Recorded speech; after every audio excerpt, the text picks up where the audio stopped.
Josué 9, versículos de 1 a 27. E souberam disso todos os reis que viviam a oeste do Jordão, nas montanhas, na Cefelá e em todo o litoral do Mar Grande até o Líbano. Eram os reis dos hititas, dos amorreus, dos cananeus, dos ferezeus, dos heveus e dos jebuseus. Eles se ajuntaram para guerrear contra Josué, contra Israel. Contudo, quando os habitantes de Gibeon souberam o que Josué tinha feito com Jericó e Ai, recorreram a um ardil, enviaram uma delegação, com jumentos carregados de sacos gastos e vasilhas de couro velhas, rachadas e remendadas.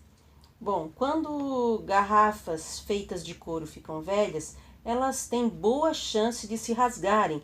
Então os rasgados, né, são remendados. Aí nós ouvimos falar então do odre, né? O odre era feito de pele de animal e geralmente da cabra, né? Cortava-se então a cabeça e tirava todas as entranhas, depois costurava tudo, as patas e deixavam ali para secar e depois então usavam para transportar águas e sucos e o fruto da vide.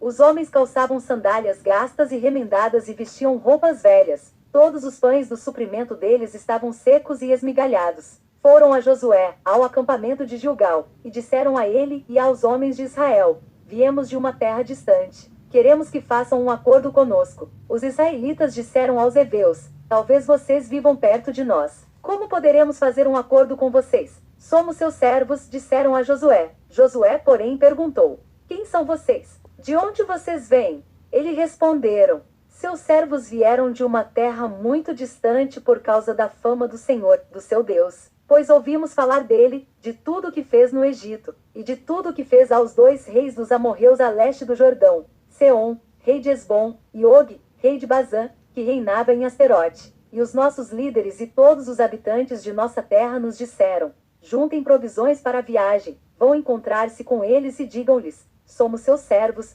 façam um acordo conosco. Este nosso pão estava quente quando o embrulhamos em casa no dia em que saímos de viagem para cá. Mas vejam como agora está seco e esmigalhado. Estas vasilhas de couro que enchemos de vinho eram novas, mas agora estão rachadas. E as nossas roupas e sandálias estão gastas por causa da longa viagem. Os israelitas examinaram as provisões dos heveus, mas não consultaram o Senhor. Bom, então eles não perguntaram novamente, eles não consultaram, né? Não perguntaram ao Senhor. E Deus não ofereceu essa informação nem interferiu. Evidentemente, ele queria, né, que aquilo se tornasse uma lição muito grande e uma lição gravada na sua palavra para que todas as gerações pudessem ver e entender e aprender que ele deve ser consultado em tudo, né? Em todas as coisas devemos consultar ao Senhor.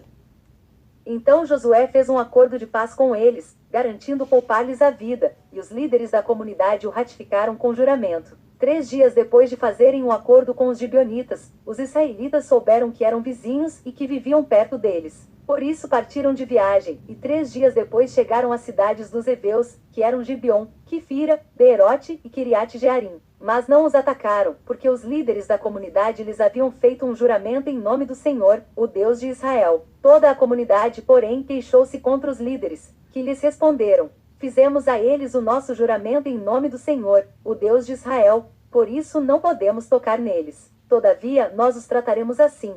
Vamos deixá-los viver, para que não caia sobre nós a ira divina por quebrarmos o juramento que lhes fizemos.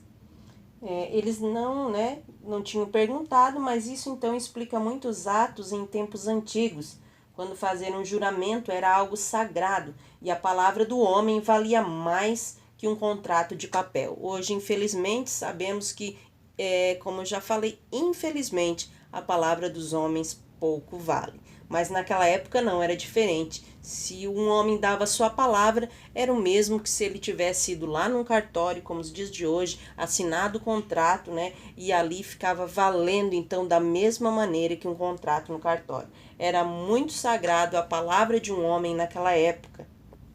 E acrescentaram: eles ficarão vivos, mas serão lenhadores e carregadores de água para toda a comunidade. E assim se manteve a promessa dos líderes. Então Josué convocou os gibeonitas e disse: por que vocês nos enganaram dizendo que viviam muito longe de nós, quando na verdade vivem perto? Agora vocês estão debaixo de maldição. Nunca deixarão de ser escravos, rachando lenha e carregando água para a casa do meu Deus.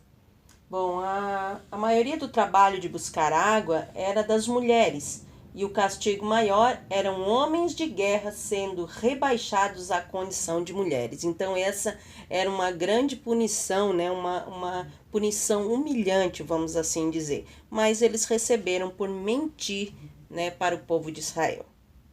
Eles responderam a Josué: os seus servos ficaram sabendo como o Senhor, o seu Deus, ordenou que o seu servo Moisés lhes desse toda esta terra, e que destruísse todos os seus habitantes da presença de vocês. Tivemos medo do que poderia acontecer conosco por causa de vocês. Por isso agimos assim. Estamos agora nas suas mãos. Faça conosco o que lhe parecer bom e justo. Josué então os protegeu e não permitiu que os matassem. Mas naquele dia fez dos gibeonitas lenhadores e carregadores de água para a comunidade, e para o altar do Senhor, no local que o Senhor escolhesse. Os gibeonitas, então, eram aproximadamente cerca de 50 mil pessoas. E essas 50 mil pessoas, então, ficaram ali no trabalho de servos, né, para o altar do Senhor, no local, então, que o Senhor escolhesse. Queremos encerrar este capítulo, então, desejando que Deus abençoe a sua casa, a sua vida, a sua família, a sua saúde, o seu ministério, em nome de Jesus.